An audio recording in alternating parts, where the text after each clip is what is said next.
Ladies and gentlemen, tonight I have a semi-special show. If my camera will work. I think I'm online. I don't know. But that camera's in the way up. Anyway. So tonight's story is about the backrooms. Now, the idea behind the backrooms, they thought they were a story that was written on 4chan.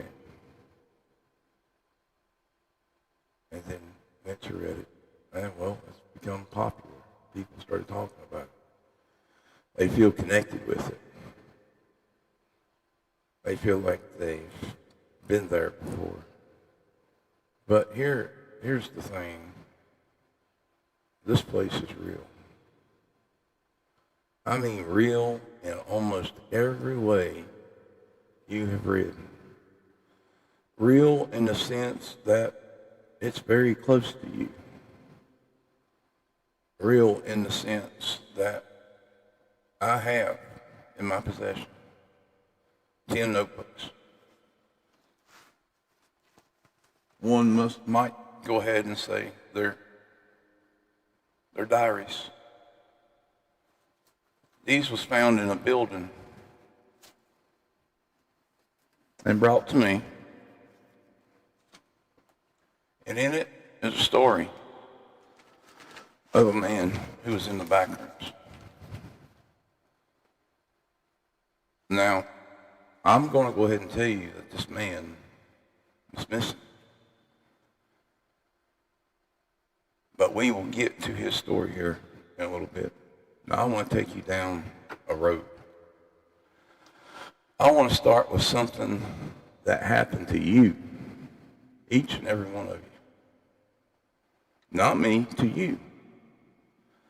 Something that happened to you, probably in the last few years, maybe further back. But at some point in your life, you walked into a room and something was wrong with it. Not wrong the way a room is wrong when something is missing from it. Wrong the way the room is wrong when something is in it that shouldn't be, except when you looked around, there was nothing, just a room, just carpet, just our concrete floor, or the linoleum tile, just the light, which was probably fluorescent, buzzing at a frequency slightly below the threshold that you would call a sound. Just the smell, that specific smell of recycled air and old surfaces, and the absence of anyone who belongs there. Sorry, I had to get a drink. You didn't know that what it was called, the internet named in 2019. When someone posted a singular image, yellow, wallpaper, fluorescent ceilings, institutional carpet, and wrote 4 words underneath it, if you're not careful. That was all. If you're not careful. And millions of people looked at that image and said, yes, I know that place. I have been there. The response, that collective recognition, is the thing we're investigating tonight. Because recognition isn't the same as memory. You recognize a face you've seen before. You recognize a song you've heard before. You don't recognize something you've never encountered. And yet millions of people, millions of whom had never seen the specific image, had never set foot in that specific building, looked at the photograph of the room and recognized it. We need to understand why. I'm going to change my image so I don't give you guys a headache. All right, we're going to start with case file number 1, the office building. This happened at 11:47 p.m. A woman named Mary worked late 3 nights, running on a deadline she would never meet. On that 3rd night, looking for a bathroom she had found twice before, she turned left instead of right, found a corridor that had not been in the building the previous 2 nights. The carpet was the wrong color. The overhead panel buzzed at the pitch she felt in the back of her teeth. The corridor went on longer than the building was wide. She was certain of this.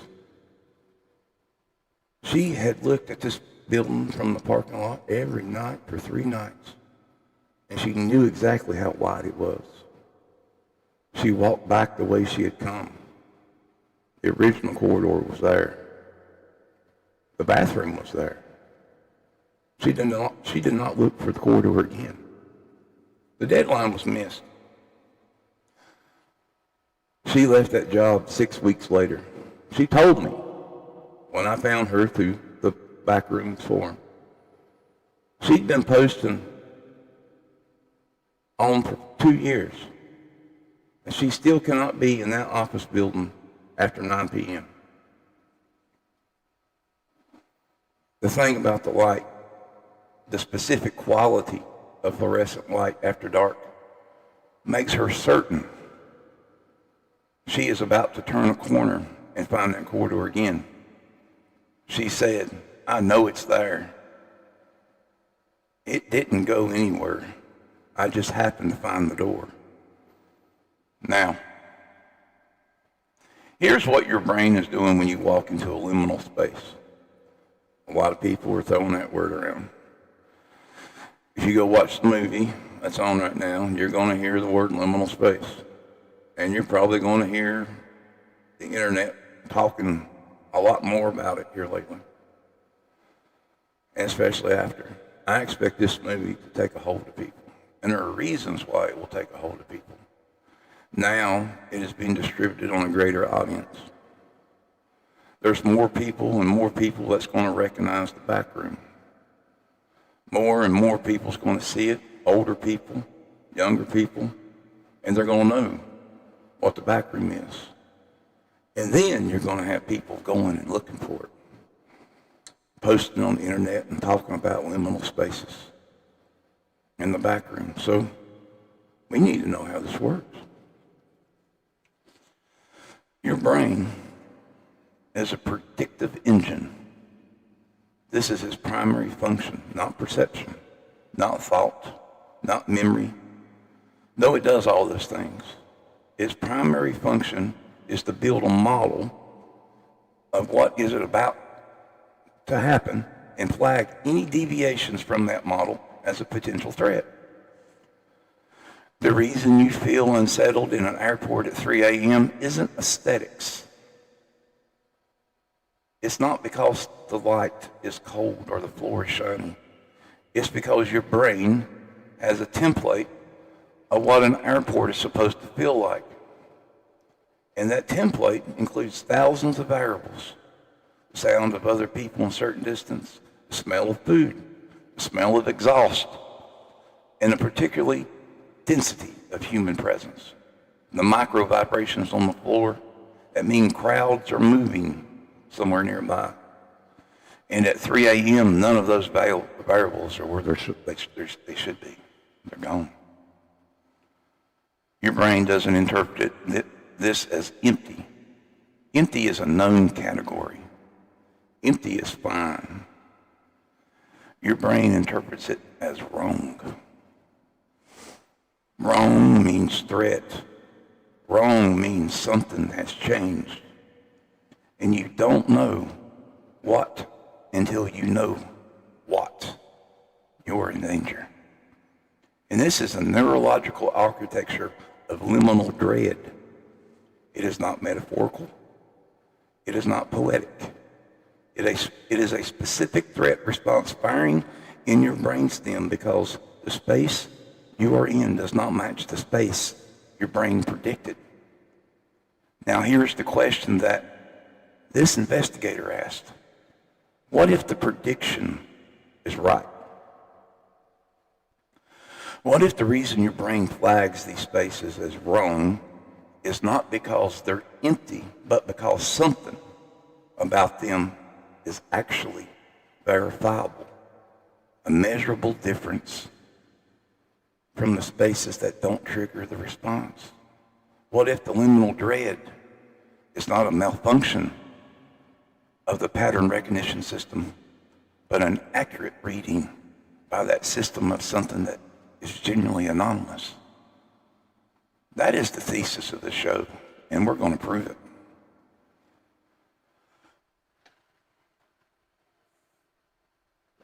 Case file number 2, the mall, 1994. A 12-year-old boy, I'm going to call him Daniel, because this is not his name, but he asked me not to use it. You know, these are private people. These are people who don't mind telling their story, but they don't want their names out there that much. He was with his mother at a shopping mall in the American Midwest. This was 1994. Malls were still alive then. His mother sent him to find a bathroom. He found it. And on the way back, he passed a door that was propped open with a piece of folded cardboard. Through the door was a service corridor. He could see a long way down. The ceiling was lower than the mall ceiling. The light was worse. He stood there for what felt like a minute. He said there was a sound, not a loud sound. He described it as the sound of a television makes when it's on but showing nothing. A specific frequency, a carrier signal. The sound of a transmission with no content. Something at the far end of the corridor moved. He ran back to his mother. He could not describe what it was except to say it was too tall and it was moving wrong, as if it had more joints than it should, as if the distance it was covering with each movement did not match the size of the movements. Now, he didn't tell his mom. He is 42 years old now. And he told me he has spent 30 years trying to decide what it was he saw. He believes he did. And to look at this man,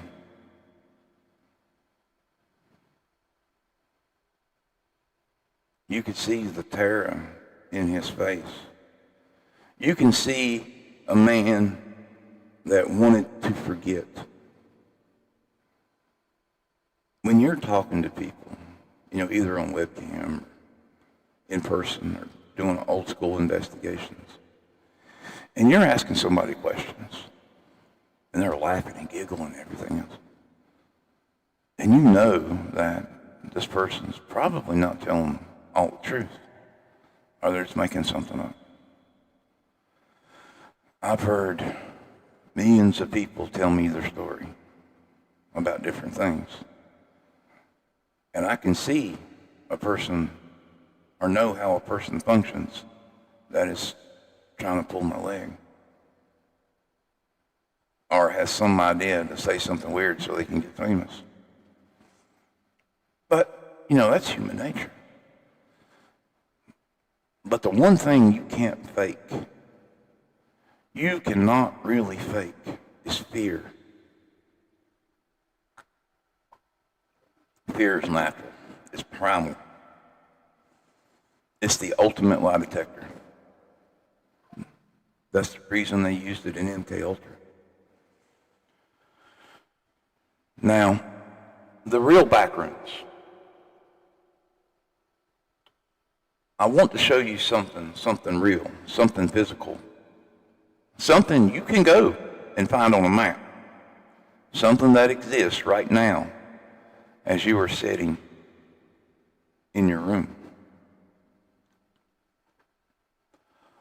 Under the Las Vegas Strip, there are more than 600 miles of tunnel infrastructure, service passages, maintenance corridors, the part of Las Vegas that makes Las Vegas function, the ventilation, the utilities, the freight routes, the employee passageways that allow 300,000 casino workers to move through those.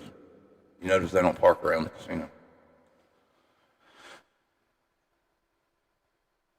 And they move through these corridors every day without being seen by guests. 600 miles. The strip itself is about 4 miles long. 600 miles of infrastructure to support 4 miles of spectacle. Those tunnels were designed specifically to be traversed without being experienced. They are not built for human habitation. They are built for human transit. There is a meaningful difference. A space built for habitation has been thought as a space. Its proportions, its light, its relationship to whoever is going to spend time in it. A home. A space built for transit has been thought about as a conduit, a pipe.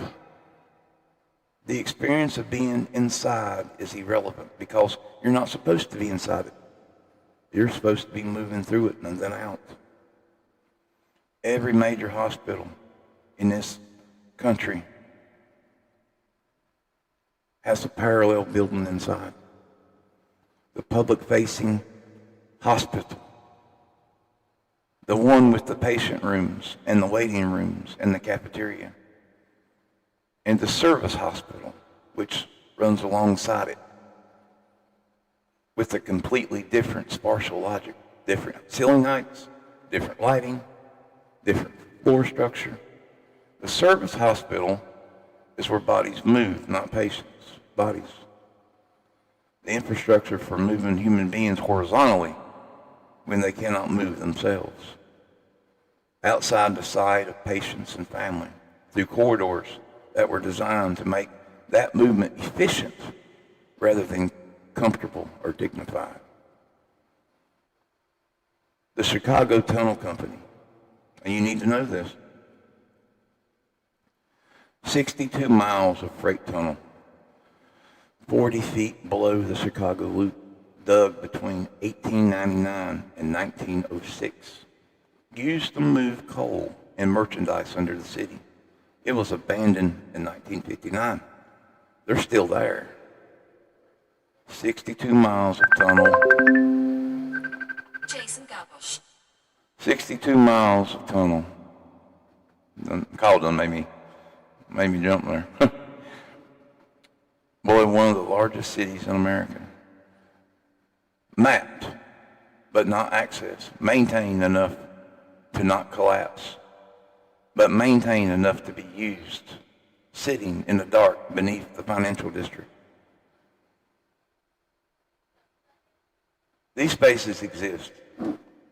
They were built deliberately, and they were built, every single one of them, to be invisible, to function as hidden infrastructure of visible space, to do their work without being experienced.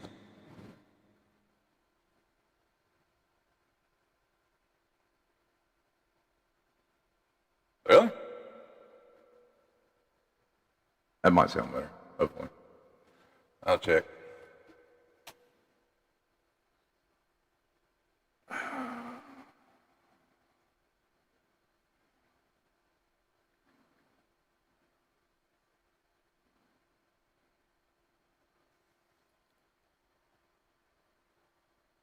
Hello? Well, the 8 peanut butter, just letting you know. All right, go see if I'm echoing. You got to wait a minute. I got to pee. Well, I'm on one. Well, they can wait just a second. All right. Anyway, Let me run out. oh, Bardo, am I echoing that bad? I shouldn't be echoing. I turn my echo down. I mean, I think my mic stand hit it. Okay, never mind. I think I know what did it. Good? Yeah. All All right. These spaces exist. They were built deliberately, and they were built, every single one of them, to be invisible, to function as a hidden infrastructure of visible space, to do their work without being experienced. The backrooms, in other words, were designed. Someone built them. Someone decided that the right way was to make a world for human beings, was to build shadowy world alongside it, identical in geography, different in every quality that makes the space feel like a space, and then push everything that the world needed to function into the shadow and close the door. That seems to be something we do, y'all. We built them, and then we forgot they were there. And then we started finding them. Case file number 3, the hospital, floor B2. And there was a nurse. I have verified her employment. I have seen her badge. I have no reason to disbelieve her. She works the night shift at a hospital in the American Southeast. That I'm not going to name because she still works there. And hospitals are very funny about adding, that's all that. Giving that information to their people. I've had a friend that was almost fired for having a conversation about it. But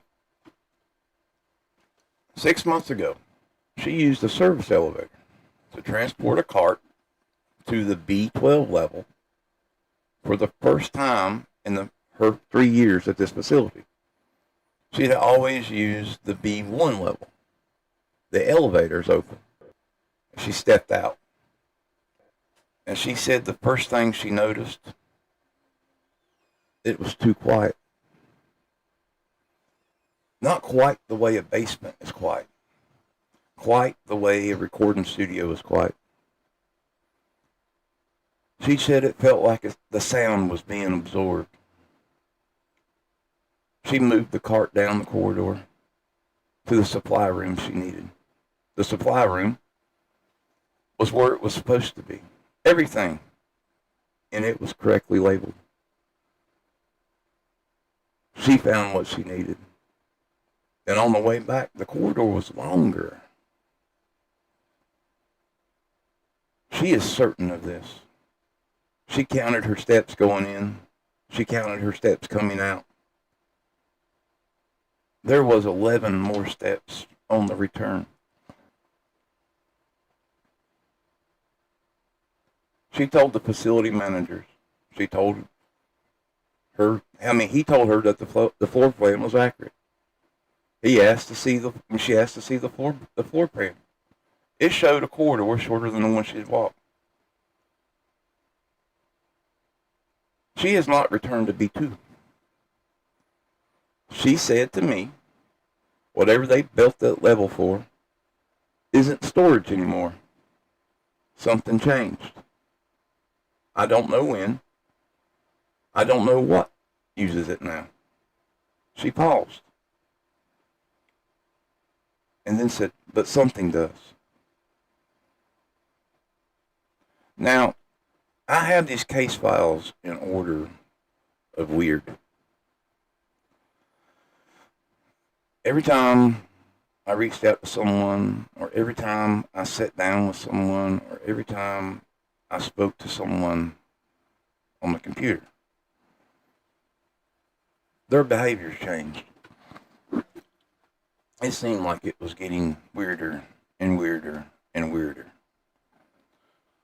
It seemed like something was trying to walk me to these diaries. Now,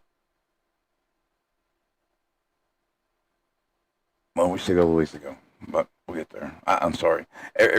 When I read over the diaries and when I read over the things when I was, working on this, and when I was transcribing them he has them written down, I had to type them in. I mean, I could kind of feel what he was going through. And, well, you'll see. Now, let's just say they wrote it down. The show I am doing right now, investigating the unusual cited sources, following evidence in places the mainstream doesn't go. This show has been done before.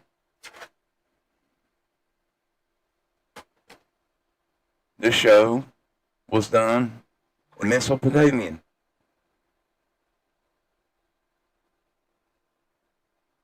Now, quit messing with me. In approximately 1700 BCE. It was done in the form of a text we call the Descent of Anu. She is a Sumerian goddess of love and war. The Descent is a story of her journey into the underworld, into Kurt, the lands of the dead. It is one of the oldest complete narratives in human history, and it describes, well, what I find remarkable is the phenomenon of moving through space that was not built for you. She passes through 7 gates. At each gate, something is taken from her. A piece of her regalia, a marker of her identity and power. The gates are identical. This is important. They are not described as different or progressive. They are described as the same gate, encountered again and again. The same threshold, repeated. The same demand. The loss accumulates by the architecture does not change. At the end of the gates is a space described as the house of dust. It is a place of no windows, no light from any identifiable sources. It is a place of dust and silence, where the dead wander without direction, wearing feathers, eating clay. It is explicitly not hell. There is no punishment in the Sumerian concept. No fire, no torment. It is something worse. It is a space where the dead can continue to exist without purpose, without destination, without any feature of the space that would allow them to orient themselves. They are not impressed. They can move. They just don't have anywhere to go. Because every direction is the same direction. You have been in this place. You have seen this photograph. Yellow wallpaper. Fluorescent home. Corridors that offer no information about where they lead, because all of them lead to the same corridor. The ancient Sumerians wrote about the backrooms. They called it the underworld, and they put it into cosmological framework. But strip away the mythology, the vocabulary, and what you have is a precise, spartial, descriptive, recursive, windowless, featureless, identical space populated by wandering figures who have no idea where they are. This is not coincidence. This is testimony.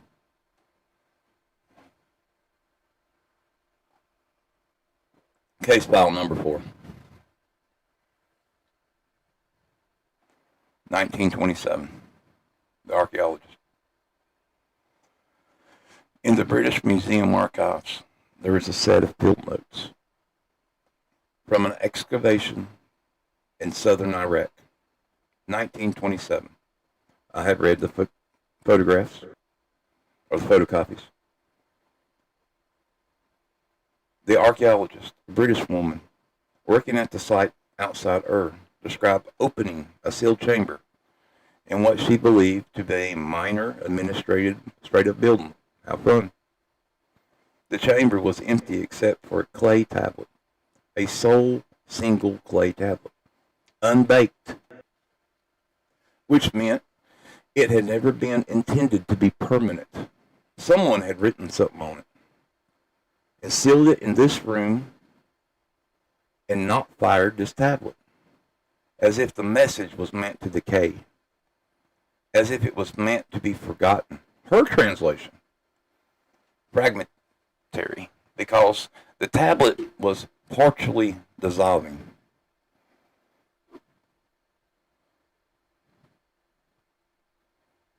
Got me thrown off there.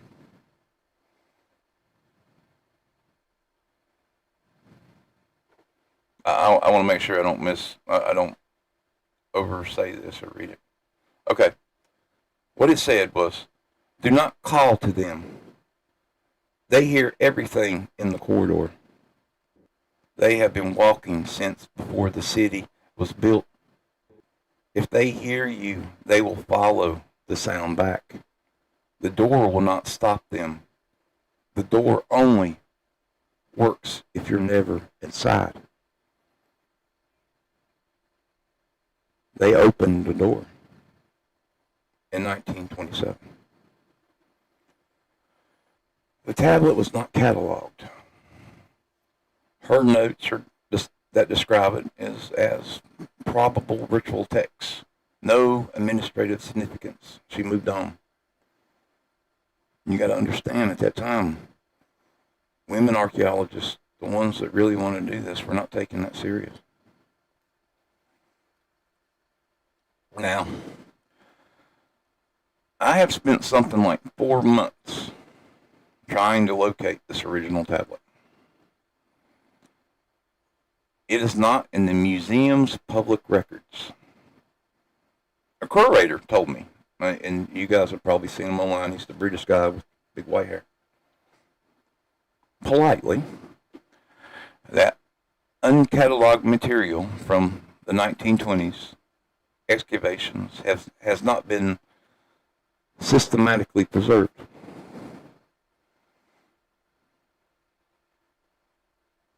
I believe him. I also believe that the archaeologist found something. And I believe she made the right decision not calling attention to it, I guess. Now,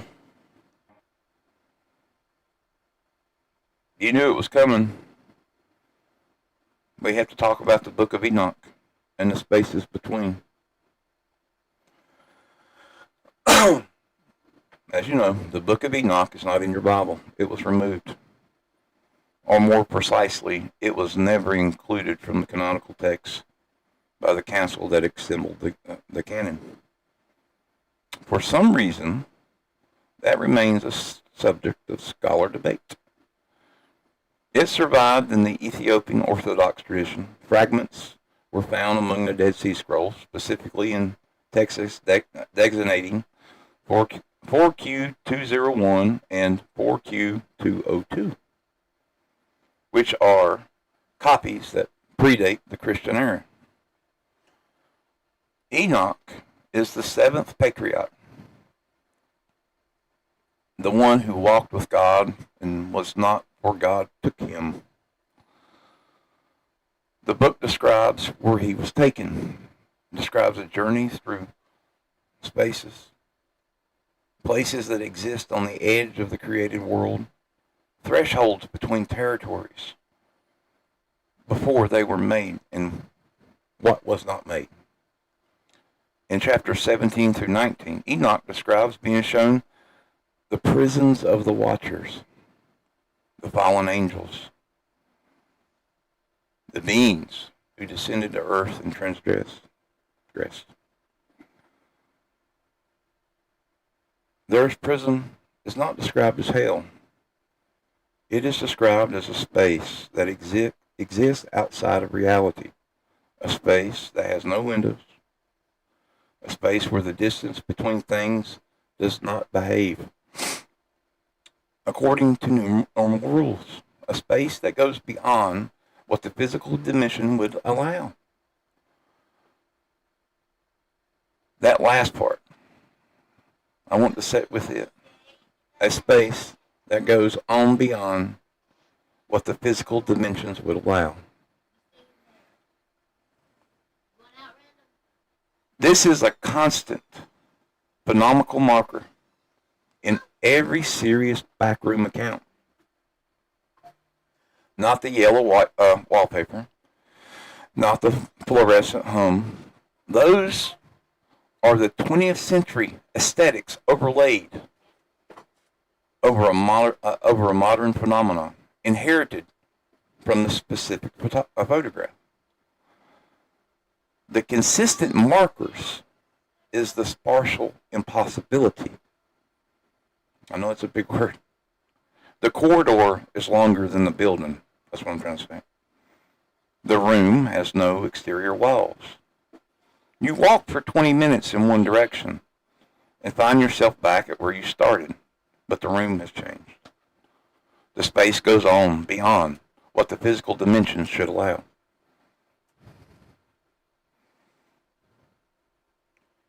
Enoch's text, written at least 2,000 years before the internet, described the same phenomenon. I am not arguing that the watchers are real.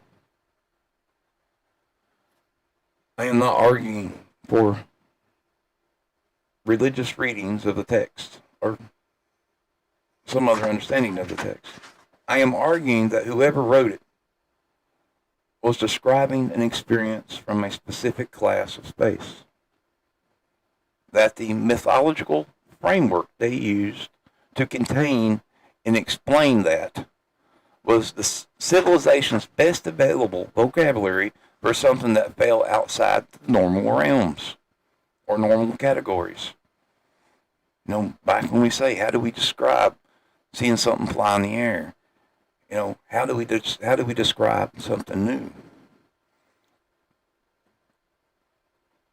The experience itself, whatever it was real enough to write down, real enough to preserve, real enough that fragments of the writing ended up in sealed jars and cases in the desert for 2,000 years.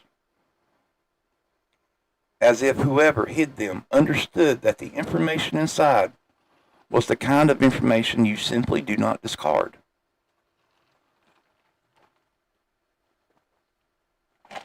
Now, we need to talk about Thomas.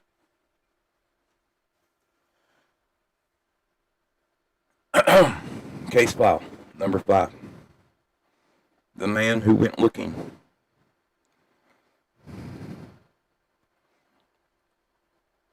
I'm going to call him Thomas. He found the backrooms the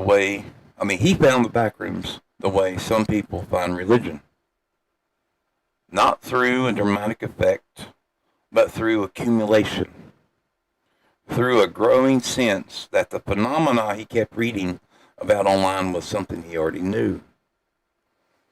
And this is how some of you might find it too. He began documenting service corridors he had legitimate access to. He worked in a facilities management for a university, which meant he had master keys. He had floor plans.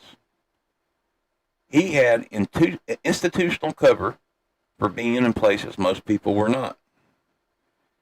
He documented 17 sub-basement levels across 4 buildings over 18 months. Took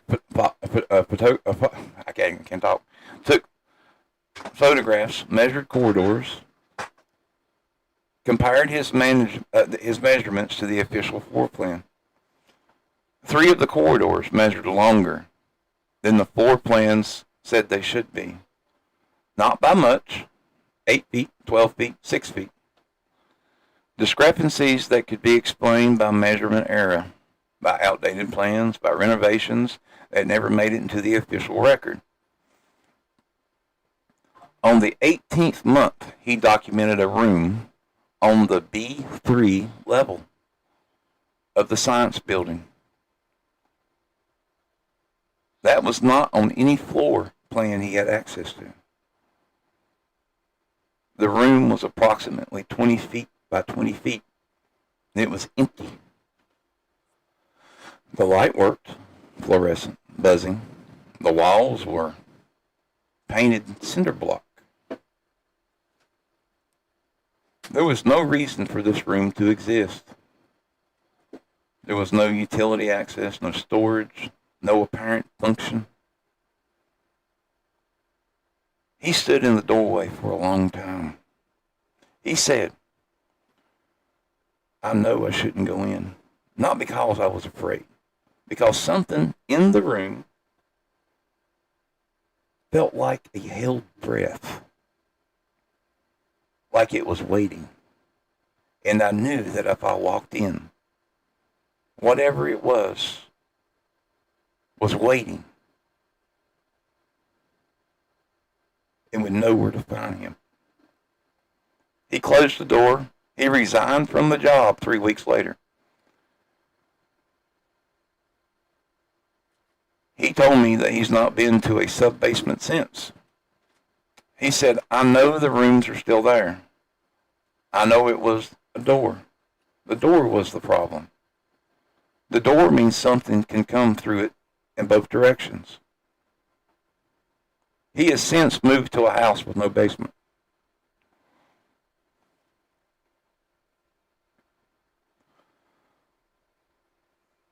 Now, I need a restroom break. I will be right back. If anybody pops in, tell them I'm going to the restroom and maybe a smoke. But I will be back because now we're getting to some of the meat of the story. Oh, Jesus.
Oh, man.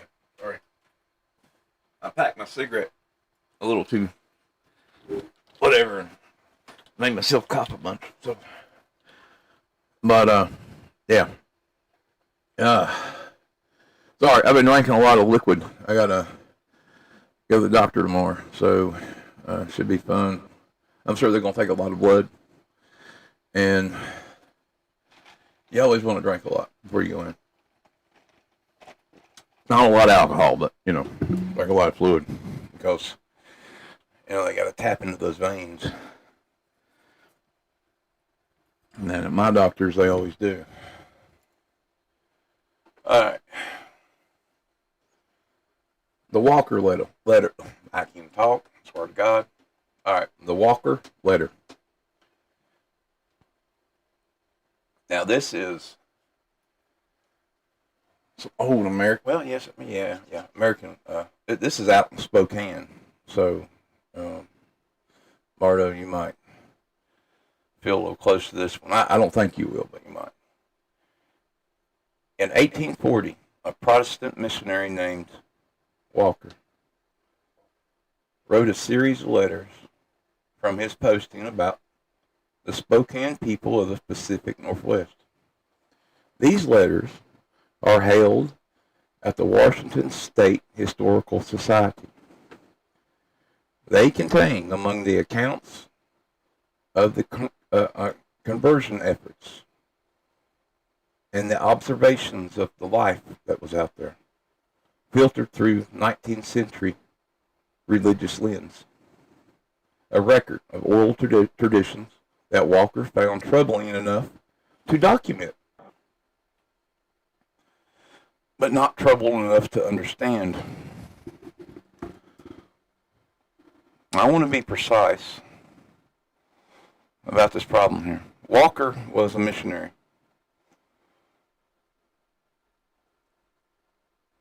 Yeah, his entire purpose was to replace the cosmological framework of the Spokane people with a different cosmological framework. He had a strong institutional and theological reasons to interpret it. Everything he encountered through that lens that made the indigenous people appear to be primitive, misguided, or diabolical. His letters are not neutral documents. They are 19th century Protestant documents that happen to contain, in distorted form, fragments of a tradition he was observing without comprehending. Now, Walker describes in his letter of September 14th, 1840, accounts given to him by Spokane elders of beings that move between what he translates as the world of people. Now, once again, the accounts were given to him by Spokane elders of beings that move between what he translates as the world of men, something he does not have a word for. He tries several: the shadow people, the place between, the space that runs alongside it. His translator, he notes, keeps insisting that his translations are inadequate, that the Spokane language has a specific term for this single word that Walker cannot translate because English does not have a concept for the word in codes. The beings that move through the space are described to be neither human nor spirit. They are described as the things that have been in the threshold space long enough that they have taken on its qualities. Someone or something or beings had been in this space for long enough to become it, part of it. Okay. They are too large for the spaces they move through, though. That they do not move in ways that match the distance they cover. That the sound of them, if you hear it, is wrong in the same way that the sound of the space itself is wrong. Everything we've heard before. Walker's conclusion, written with evident discomfort is that these diabolical fabrications, the inventions of mind not yet illuminated by the Christian proof. I draw different conclusions. I think Walker was transcribing badly. Through the double distortions of translation and theological bias, a tradition that describes with the same specificity the things from Samaria that the people in our files describe. Walker couldn't translate the spoken word for what lived in that part of space. He had to leave it blank. 30-year-old Daniel from Midwest, who saw something at the end of a service corridor in 1994, described it as too tall, moving wrong, covering distance that didn't match the movements. I think they were describing the same thing. I think the Spokane elders had a word for it. And I think Walter didn't write it down. Now, next is case file 06. This is the letter. Now, most of you guys know I have an email contact page. Now, I received this through the Paranoid Times contact page. An email from a woman who identified herself only as a researcher at an institution she would not name. She had read a previous investigation of mine and wanted to share something. She wrote, I work with archival materials. Last year, I was processing a collection of letters from a Pacific Northwest family, the 19th century. In the collection was a letter from a man I will not name, written in 1887 to his brother. The letter describes accompanying a group of Spokane men to a specific location. A cannon he doesn't name for reasons he don't fully explain, but describes it as a matter of boundaries. At the location, one of the men performed what the letter writer described as a closing. He does not describe what the closing consisted of, however. He writes only, they say it has been opened again. They say something has been walking through it that should not be. After the closing was done, R told me that it would hold for perhaps a generation, that the nature of such openings is that they do not stay closed. The researcher who sent me this email did not include the name of the collection or the institution. I wrote back asking for information. The email address bounced. I don't know if she exists. I don't know if the letter exists. I know that the details she described match nothing I have published. Matches nothing I had discussed with anyone at the time. Match with a specifically that I find very difficult to dismiss. The threshold traditions that Walker described 50 years earlier. So why would somebody send me a letter when I had yet to talk about Walkers? When I had yet to say anything about it? This closing held for a generation. That letter was written in 1887. A generation is about 25 years. I'll let you do the math.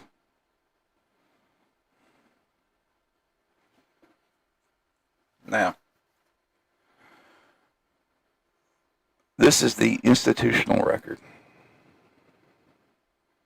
This is what the government found. You didn't know they went looking for it, did you? The United States government began in 1972 and continued through 1995 and spent approximately $20 million on a program called Stargate Project. Now, we've talked about that before in the podcast. But I'm going to go over it again.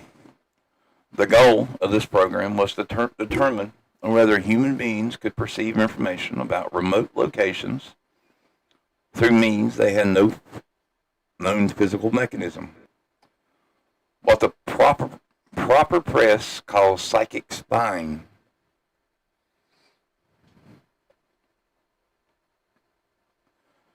What's the program's own documentation calls remote viewing? The program is declassified. The documents are available. I've read them. You've read them probably. They are a body of work and one of the strangest collections of the government documents you can find. They're dry. They're institutional. There's bureaucratic prose that describe experiences, and that prose is structurally incapable of processing. The gap between the language and what it's trying to describe is itself a kind of evidence, if you think about it. Here's what remote viewing transcripts consist. Describe what the viewer is attempting to move to one location or another, a transit space, a space that exists between the location of the viewer and the location of what they are trying to perceive. This is not protocol. This program did not ask its subjects to describe transit spaces. It asked them to describe targets. But across multiple viewers, across years of sessions with different handlers at different locations, the transcripts contained consistent descriptions of the space in between. The transitional environment with specific qualities.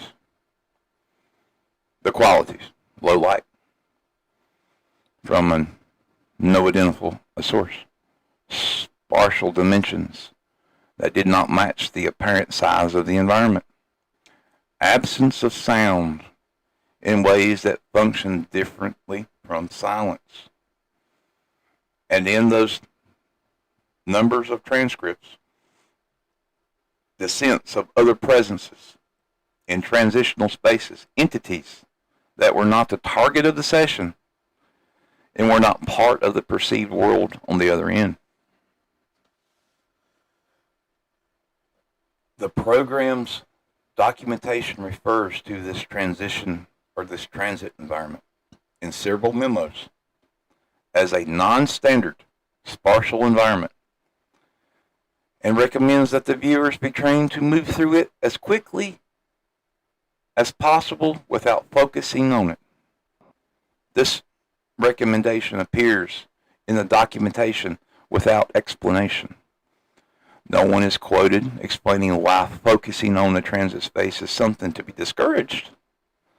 It is simply stated as if the risk is self-evident. Now, I want to underline this. The United States government remote viewing program, over 20 years, $20 million, apparently developed an institutional awareness of a specific kind of space. And rather than investigate it, they trained their subjects to ignore it. This is either the most rational possible response to something genuinely dangerous, or that it is the most suspicious possibly entry in a 20-year documented record. I'm not sure those two options are mutually exclusive. Now, case file number 7, the viewer. This was session 47. The following is reconstructed from declassified Stargate project session transcripts. The subject is identified as viewer 3. The handler is identified only as H. The session took place in 1981. H. Describe the environment. Viewer 3. I'm in a corridor. This wasn't the target. H. Can you move toward the target? Viewer 3. I'm trying. The corridor goes on. I can see.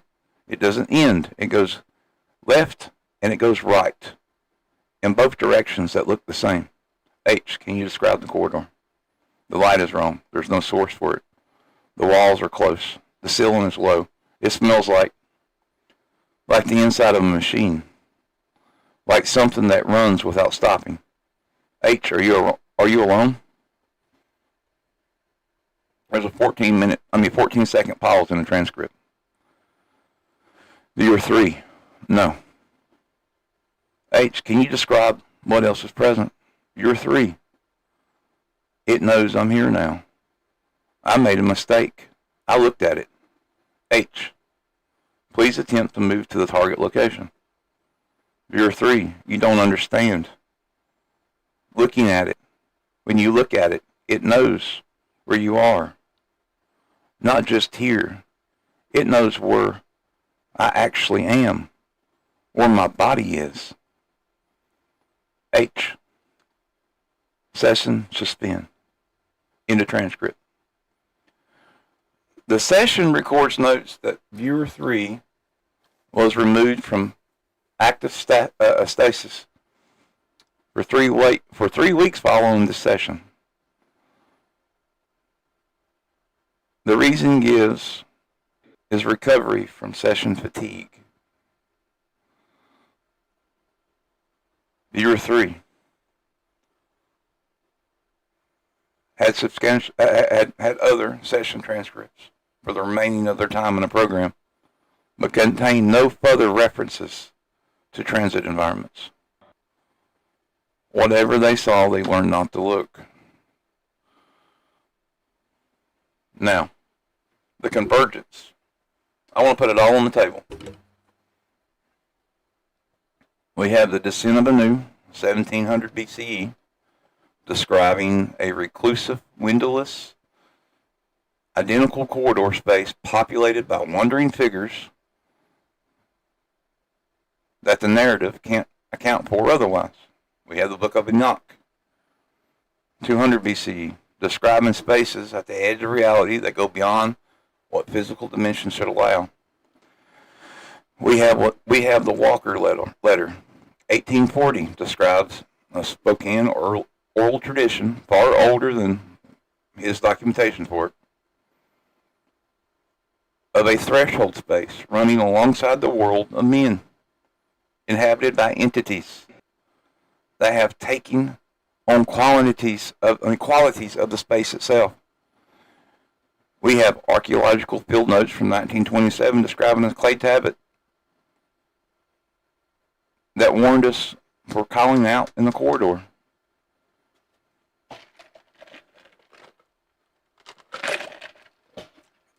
We have a nurse who counted her steps, a facility manager who will not go back into B12, a man who resigned from his job rather than opening a door, a remote viewer who looked at something in transit space and was pulled from active duty for 6 weeks.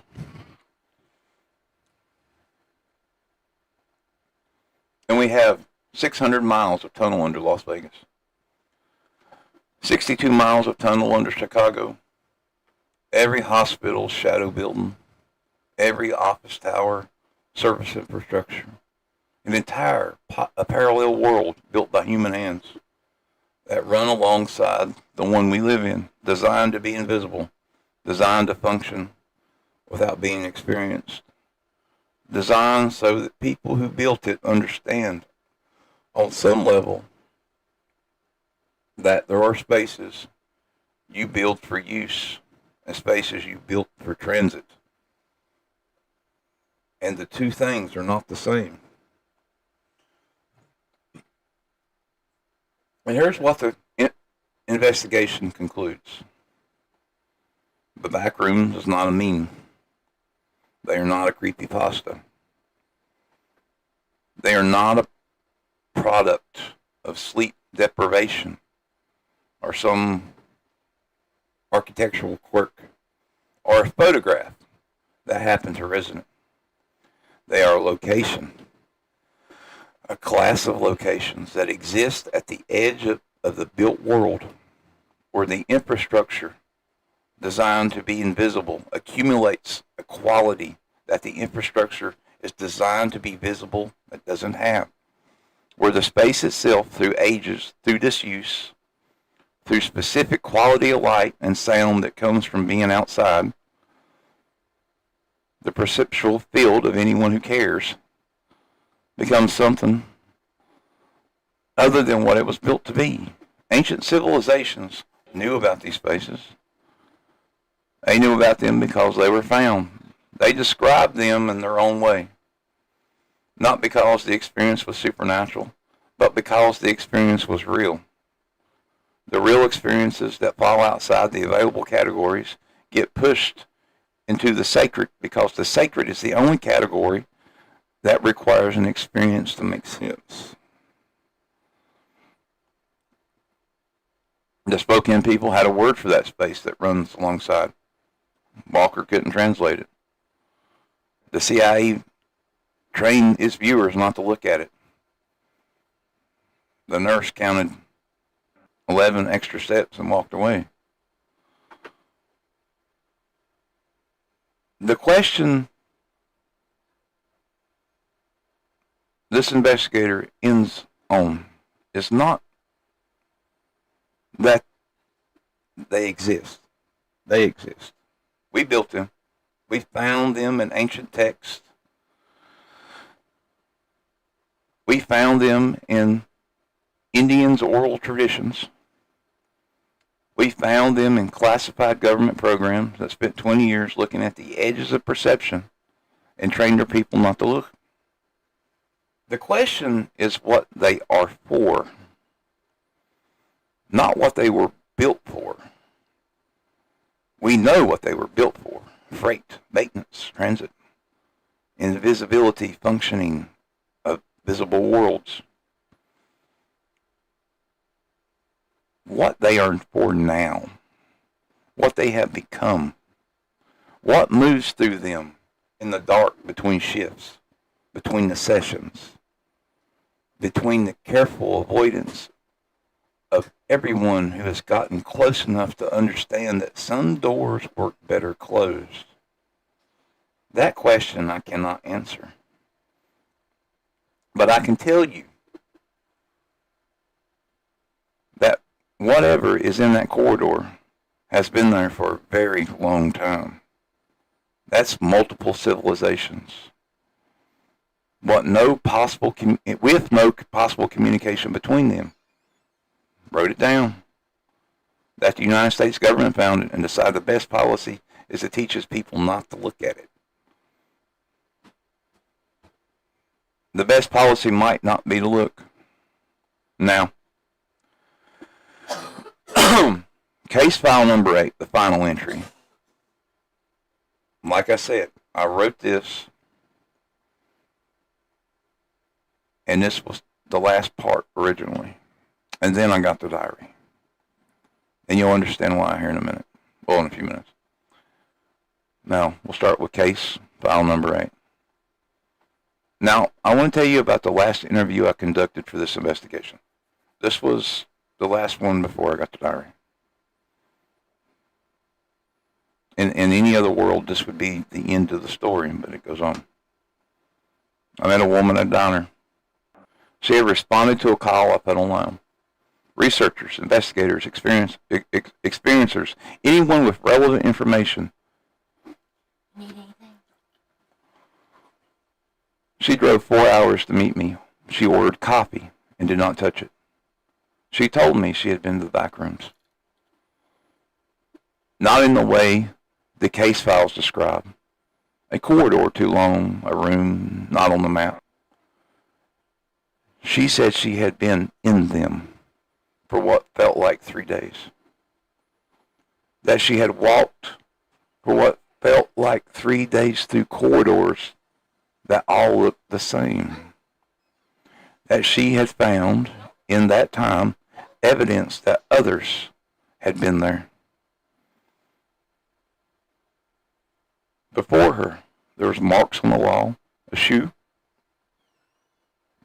At some point, what appeared to be a camp, an arrangement of objects that suggested someone had stopped and tried to make a place to sleep. She would not tell me how she got out. She said she didn't fully understand it herself. She said there had been a door. There had not been a door the last time she looked. She had gone through it. And she had been in a parking garage.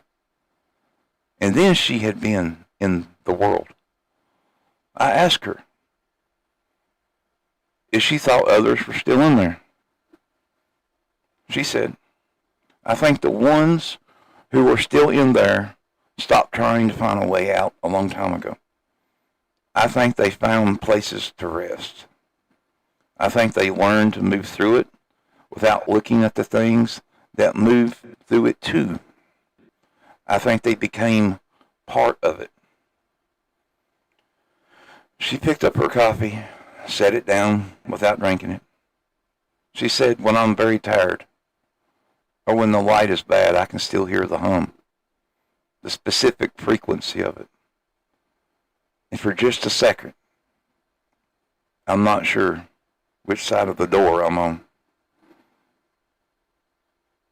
She left a 50 on the table and walked out. I sat there with the recorder running for a while after she left. And if you go and listen to the recording, and I have listened to it many times, once a day, actually, in the silence after she goes, you can hear the diner, you can hear the coffee machine, and the low voices, and that feeling you get when you're in a diner. You can hear it. It's in there. The room being inhabited, be warm and real. But underneath it, if you listen close enough, there's something else. A hum.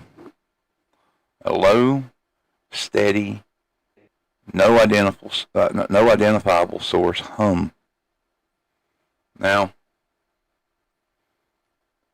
in 2019, someone posted a photograph, yellow wallpaper, fluorescent ceiling, institutional carpet, and they wrote 4 words underneath it. If you're careful. Millions of people recognized it. They recognized it for being a real place. A place that has been real for longer than the internet, longer than fluorescent lights have been out, by the way, longer than the service corridors and the sub-basements and the maintenance tunnels we built to house it. A place that runs alongside every world that has been built, inhabited, and then left with its lights still on. The ancient Sumerians call it the house of dust. The Spokane people have a word for it, and Walker couldn't translate it. The CIA called it non-standard sparsal environment and then looked away. We call it the backrooms. It doesn't matter what we call it. It's there. It's always been there. It's somewhere right now in a sub-basement that isn't on any map, in a service corridor under a city that stopped thinking about service corridors 50 years ago. In it is a space that was built to be invisible and then forgotten so thoroughly that it becomes something else. The lights are still humming.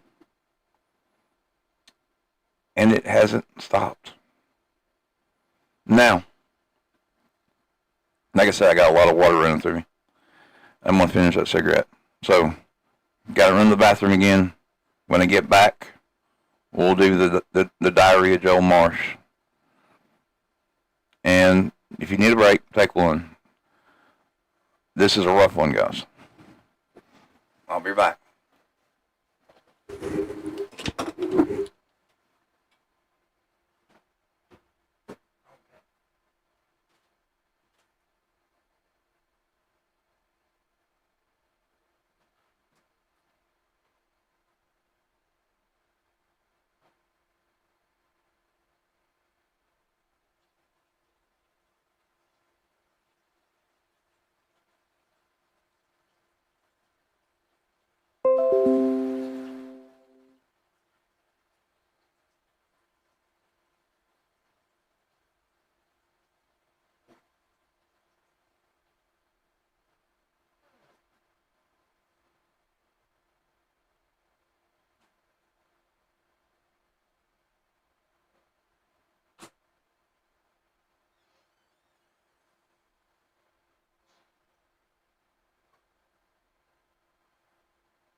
Sorry, we had kittens running around on the front porch.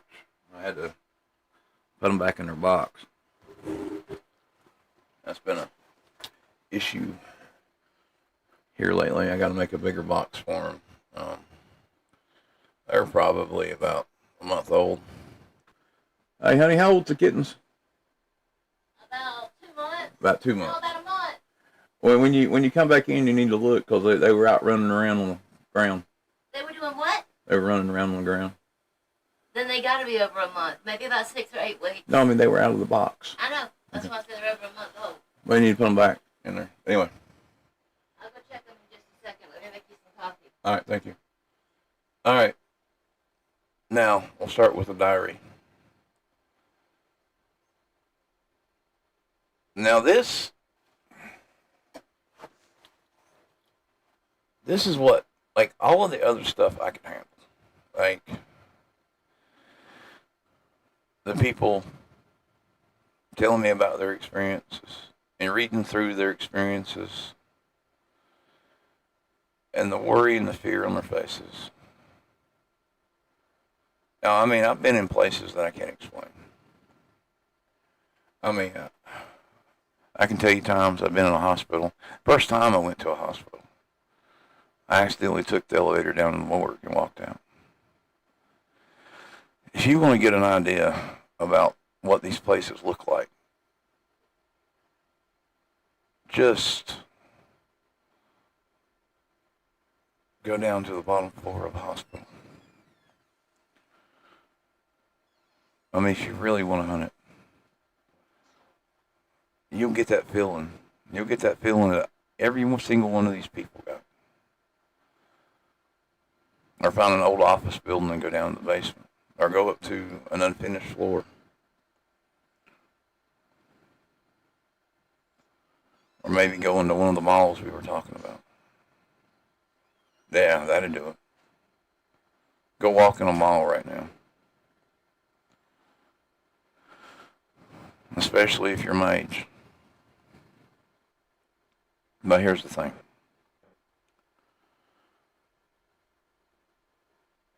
The following was found in a maintenance corridor sublevel of a commercial building that was scheduled for demolition in an American city that I'm not going to name. The demolition crew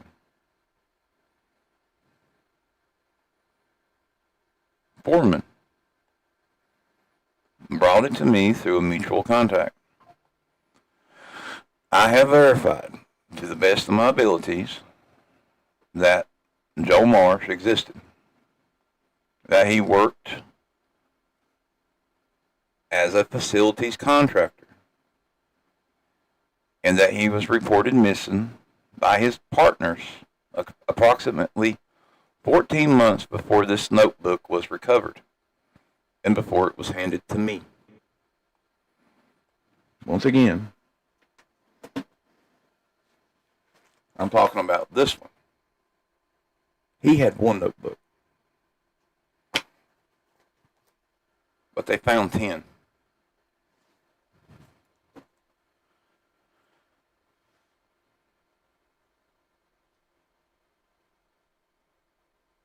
He was 31 years old.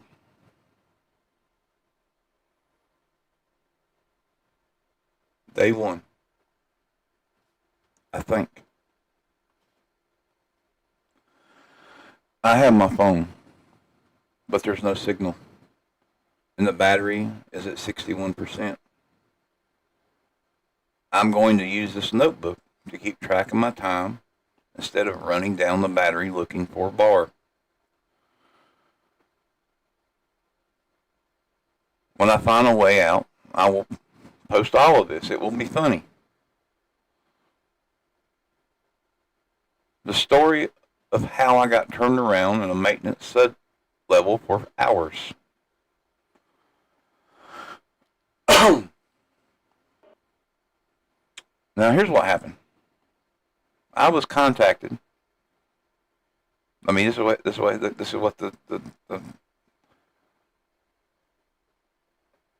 what happened to him. He was contacted to assess the B4 level of Callaway building on Rainier Street for decommissioning. I have done this kind of work for 11 years. I know how to read a floor plan.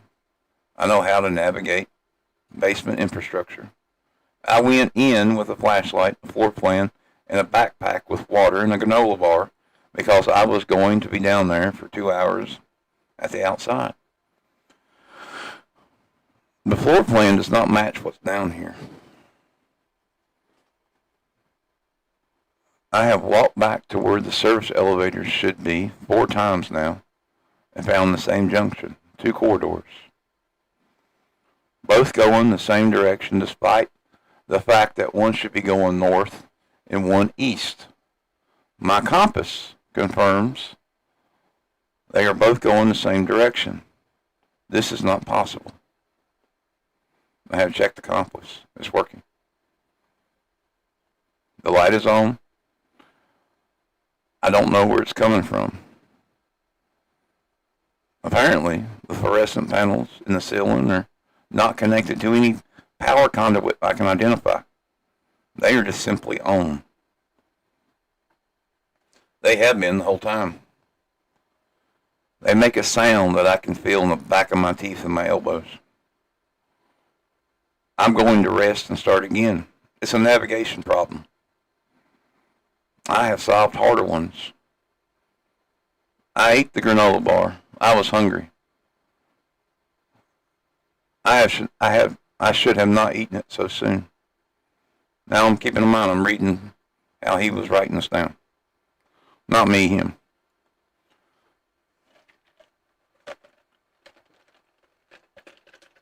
Day 2. I have been walking for what I estimate is 16 hours. My phone says it is the same day I went in.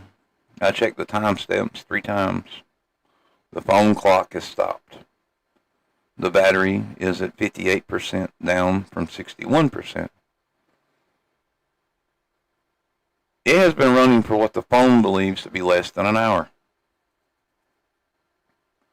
I am not going to think about the phone.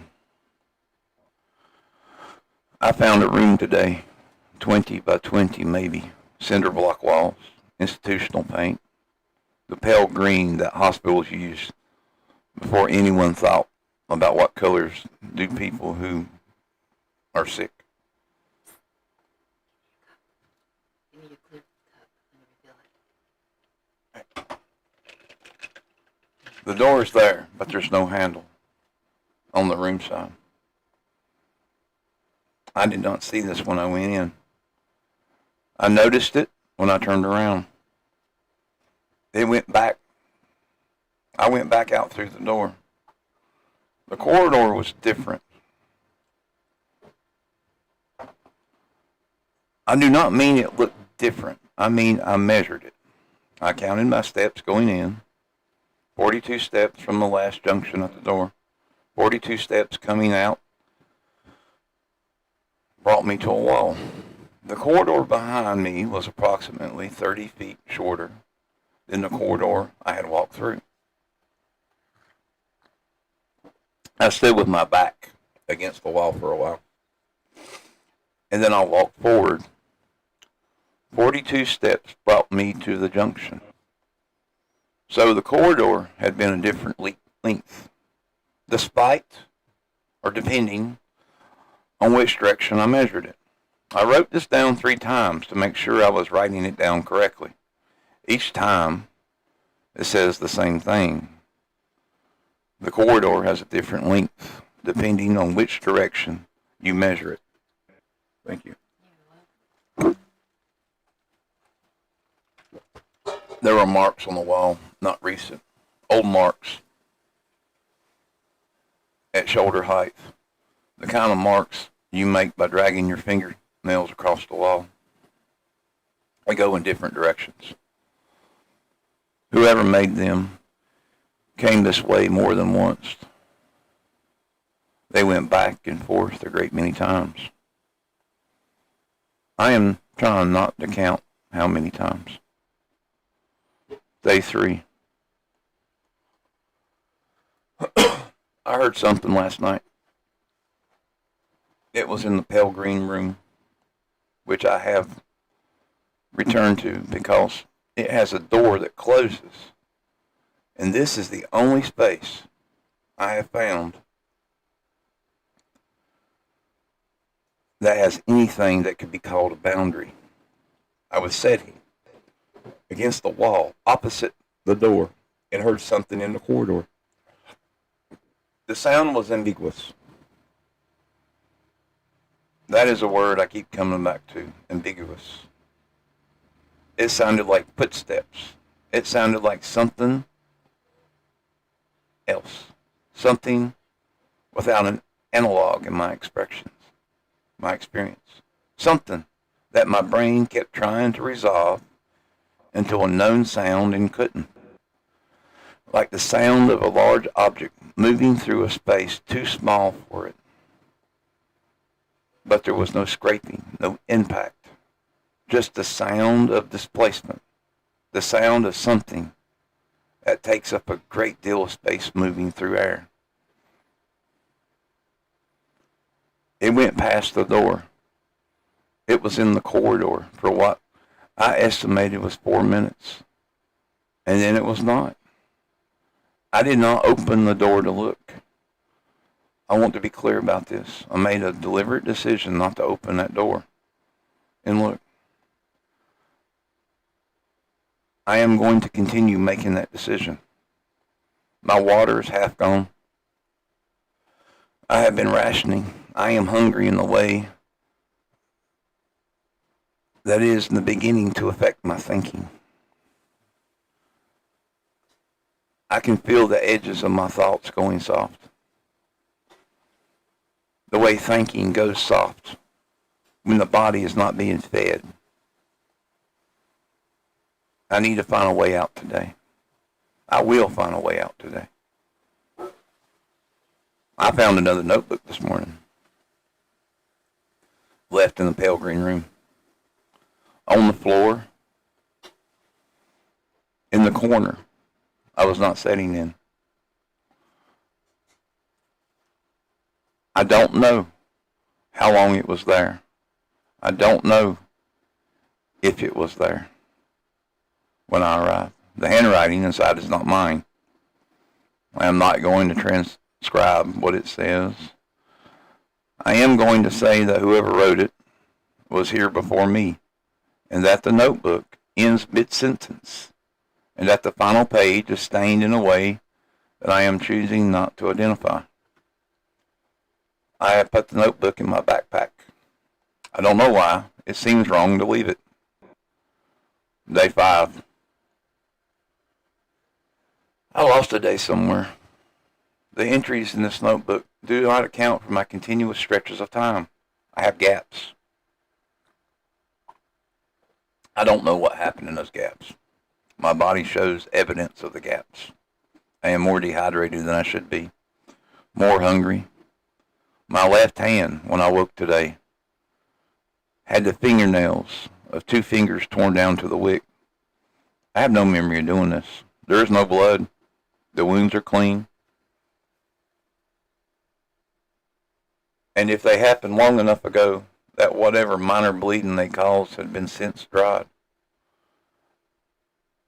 I am going to describe what I have been seeing because I think it is important to have a record, because the act of describing things seems to help me maintain the boundary between what is happening and what I am afraid might be happening.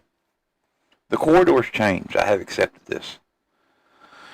They change their lengths and occasionally their direction, and sometimes when I have walked far enough, they change in ways that suggest I have covered ground I did not cover. I arrived at junctions I have not passed through, but which I recognize from the marks I have made on the wall, as if these spaces periodically reconfigure and return me to a previous position. Sounds like a video game. The light does not change. It's always the same light, the same frequency, the same parlor, the same sound in the joints of my jaw and the hollow spaces behind my eyes. I have begun to believe the light is the most unnatural thing here. The corridors changing is strange, but the light not changing is something else. The light is supposed to change. The light has a source, and the source can fail, and the light is supposed to change. This light does not have a source I can identify, and it has not specifically changed in what I believe to be 5 days. I have begun to understand with specific clarity that starvation brings to certain perceptions that it will not change.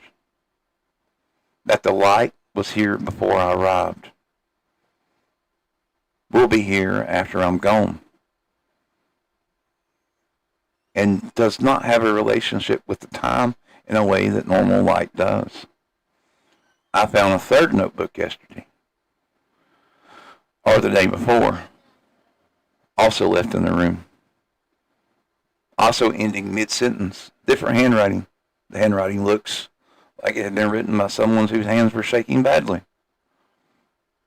I have started to count the notebooks. Day 7. The water is gone.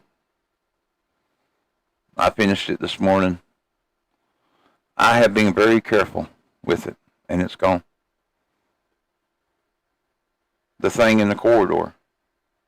I have settled on calling that the thing in the corridor, because giving it a more specific name feels like an invitation I am not willing to extend. Has come past the door of the pale green room twice. Both times I stayed still. Both times it passed without stopping. Last night it stopped. I heard it stop. I heard the sound of its moving, ceased directly outside the door. I sat against the wall opposite the door and did not breathe. The door has no lock. The door has no handle on my side.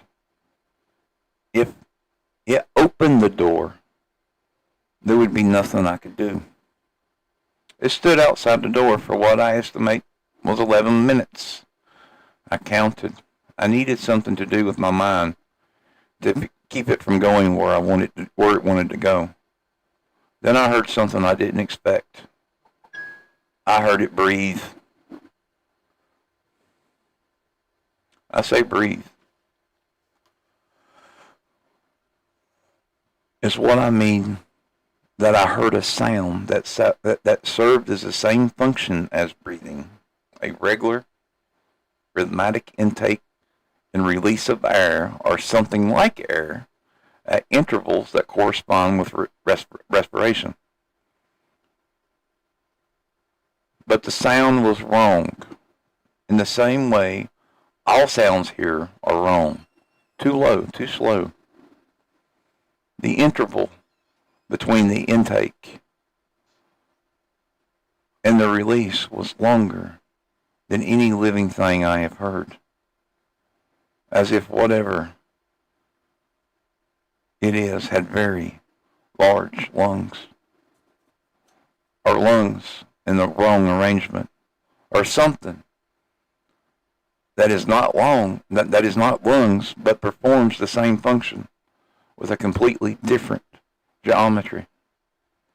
It breathed outside my door for 11 minutes and then moved on. I have been sitting here for a long time, since then thinking about the word geometry, about initial geometry, about the idea that you can have a shape that is recognized, a shape that has an inside and an outside, a shape that displaces air, a shape that breathes, without the shape having an internal structure that corresponds to anything built on the same principles as the world it's moving through. I might be going crazy.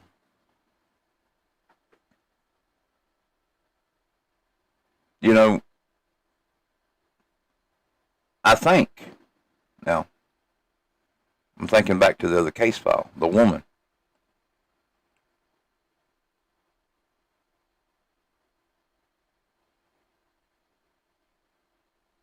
And then he says, I am very thirsty. Day 9. My thinking is not reliable now. I am writing this down specifically because I am aware that me thinking is not reliable, and I want a record from the period before it becomes completely unreadable. The thing I know,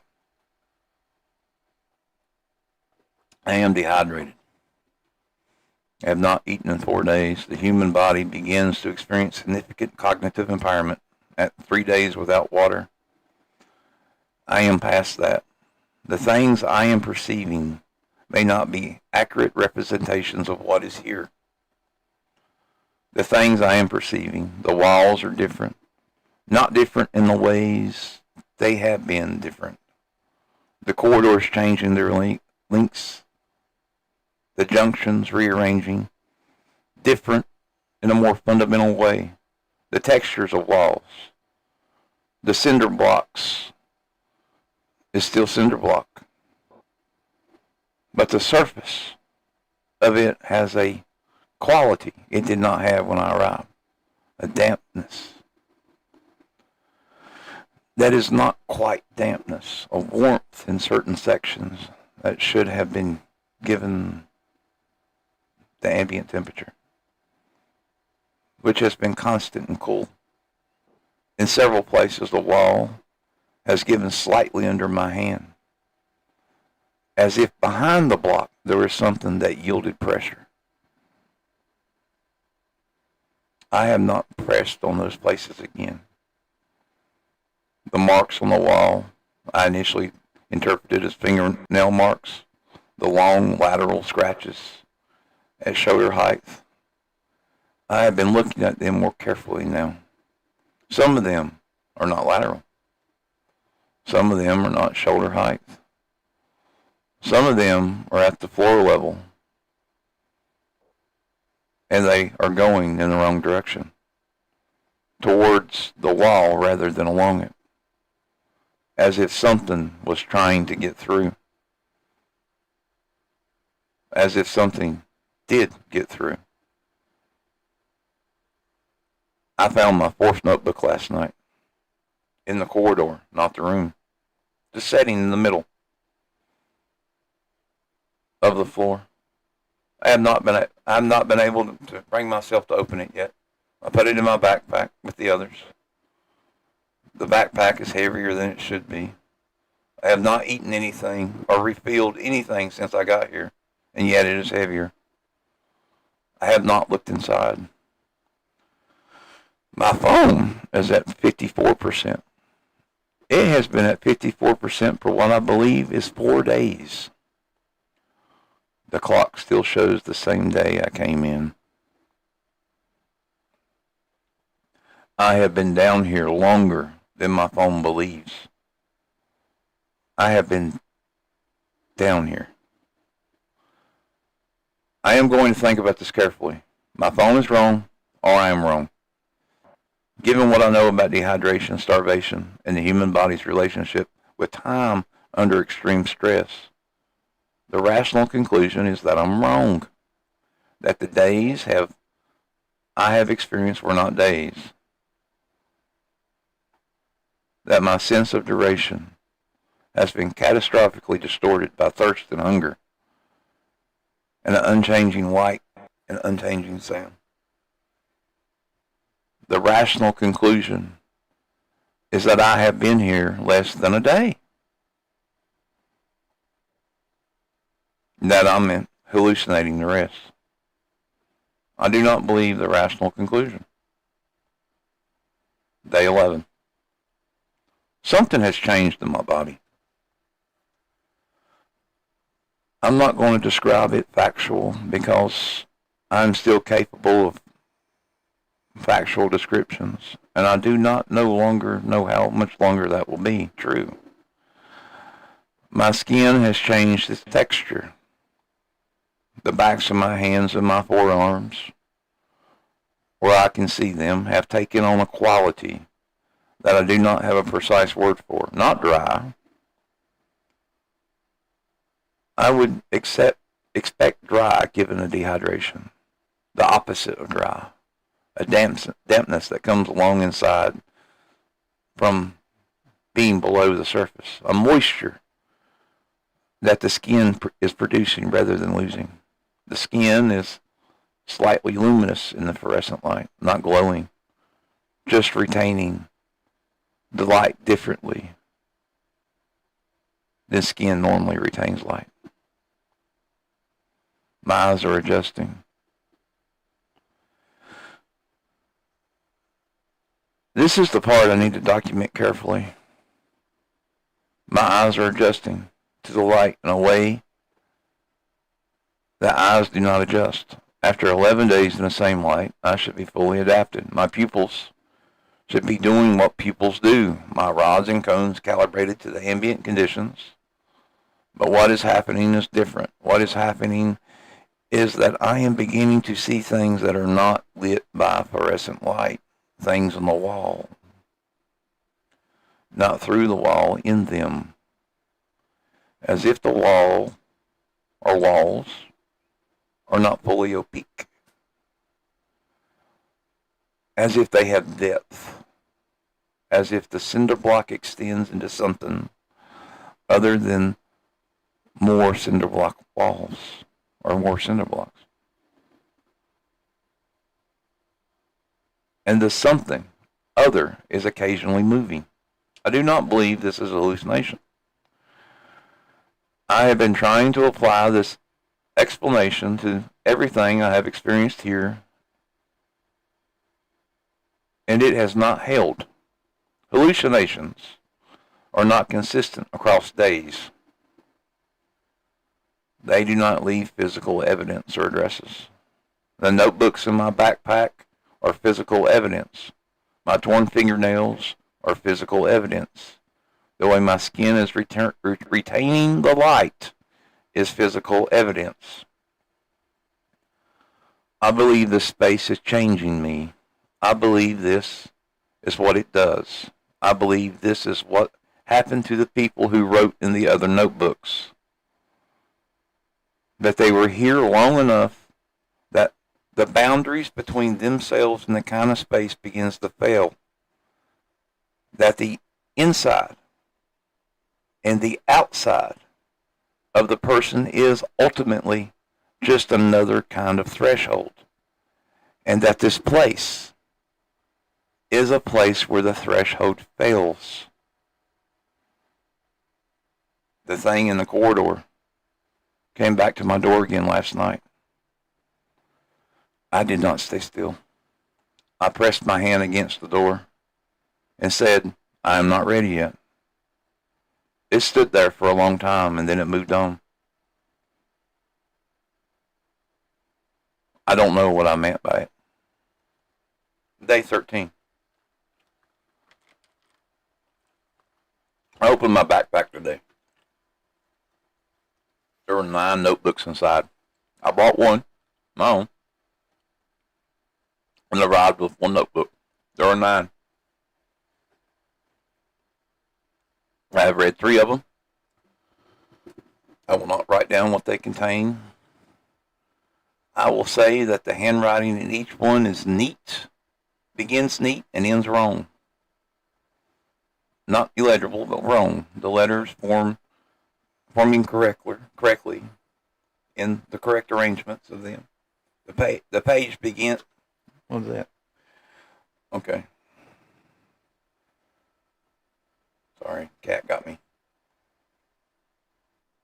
The words become strange toward the end of each, as if the person writing lost their relationship with horizontal and vertical.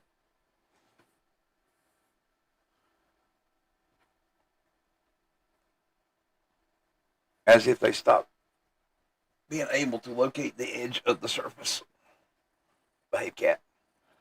One of them ends with what I can only describe as an impression rather than a writing.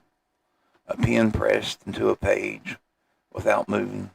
A point of pressure that goes through 3 pages. As if the last thing the writer had was force, but no longer had direction. I looked at my own handwriting in this notebook. It was still neat. I am proud of this in a way that feels disproportionate. My body, the luminous in my skin has spread. It's in my face now. I can feel it. When I close my eyes in the dark, I have started closing my eyes periodically and to give them something like rest. Through the light comes through my eyelids. There is no dark here. There is no dark anywhere I have been.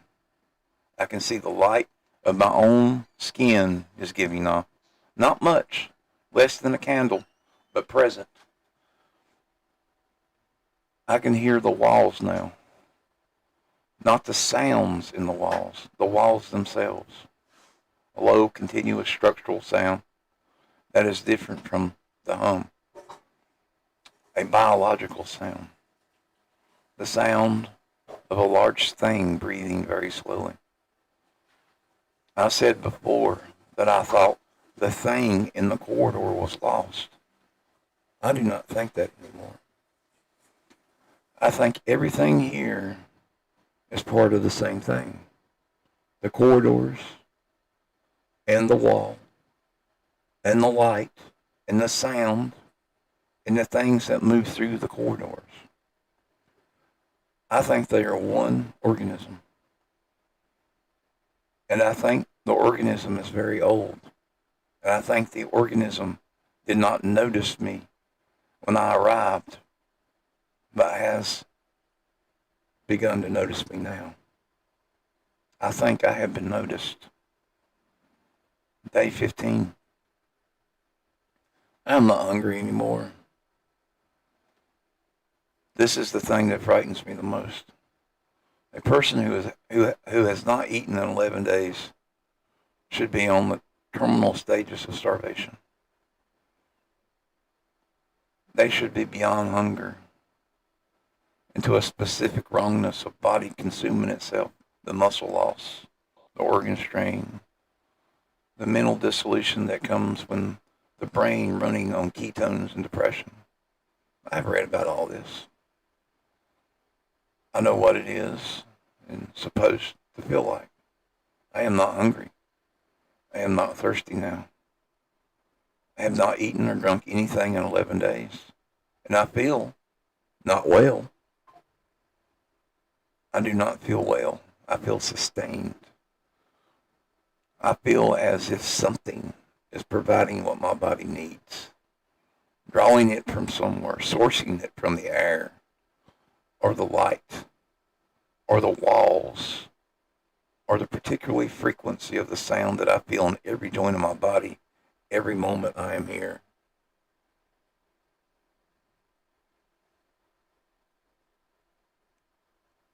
The space is feeding me. I've spent a long time sitting with that sentence. I wrote it, looked at it, for what I feel was like an hour. It is a sentence that should not be true. It is a sentence that my professional self, my rational self, the self that spends 11 years reading floor plans and assessing sublevels, would reject as a product of my mind coming apart. But my skin is lit from the inside, and I'm not hungry, and the walls are breathing. And last night, I pressed my hand against the wall in the pale green room, and the wall pressed back gently, the way a hand presses back when you're holding it. Day 17. I am writing this for whoever finds it, and I need to be very precise. I am still Joe Marsh. I know this because I know what Joe Marsh knows. I know the floor plan of the Callaway building. I know my partner's name. I know the specific way winter light comes through the kitchen window at 7 a.m. and hits the counter. It makes the shape that I have never tried to describe to anyone. They have always looked at every morning for 3 years. I know these things. I am still Joe Marsh. But I am becoming something else. Slowly.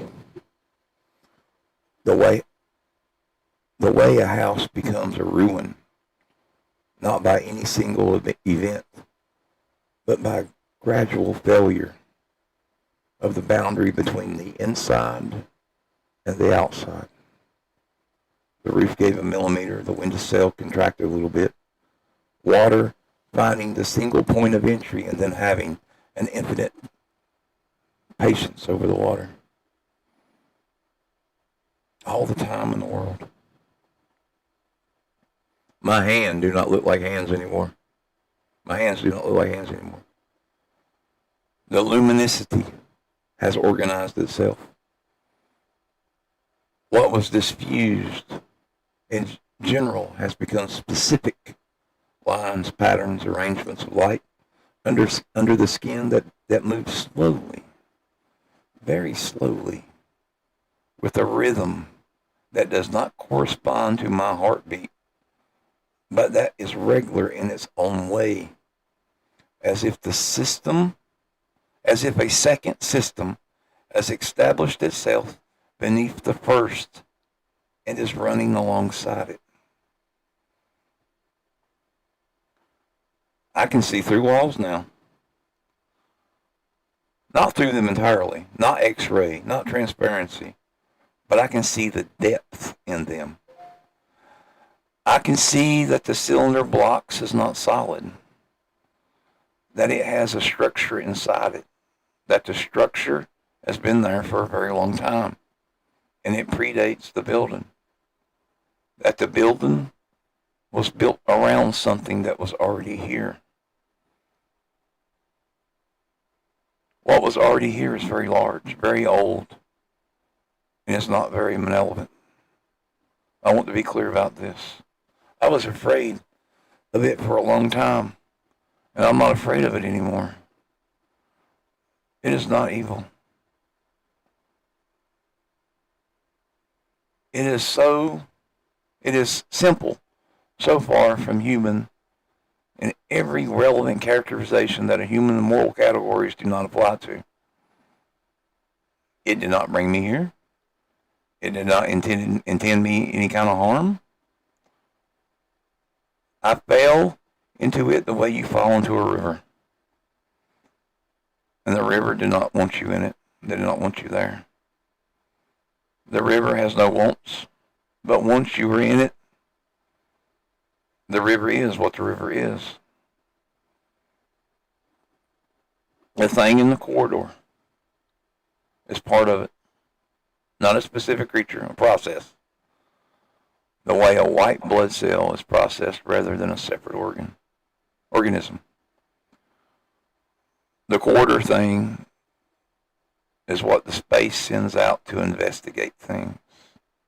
Anomalies. I am the anomaly. It has been investigating me. Last night I opened the door. I looked at it. I cannot describe what I saw, except to say that the primary quality of it was depth. That what I was looking at had more interior than exterior. That it folded inward in ways that violated the available space. That looked at it like it was looking into something rather than at something. Like looking through a window in a room that should not fit behind the wall that the window is set in. It looked at me for a long time. Then it reached out.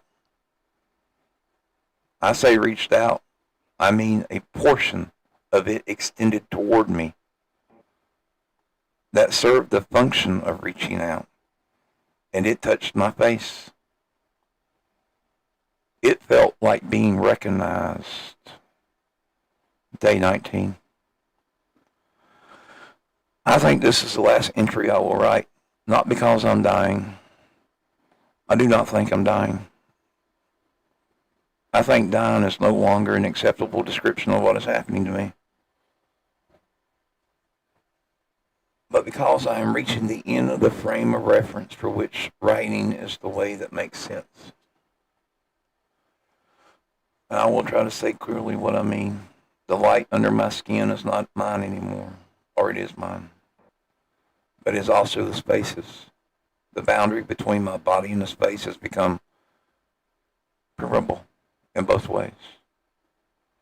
When I press my hand against the wall, there is no longer meaningful distractions between the inside of my hand and the wall. The warmth goes both ways. The light goes both ways. I remember my partner's name. I remember the kitchen window. I remember floor plans and measurements and specific certifications of a corridor that is exactly as long as the blueprint should be. I remember all of this the way you remember a language you learned as a child and then did not use. Fully present, available on demand, and at a remove, as if the person who knew the language was not the person I used to be. I am not afraid.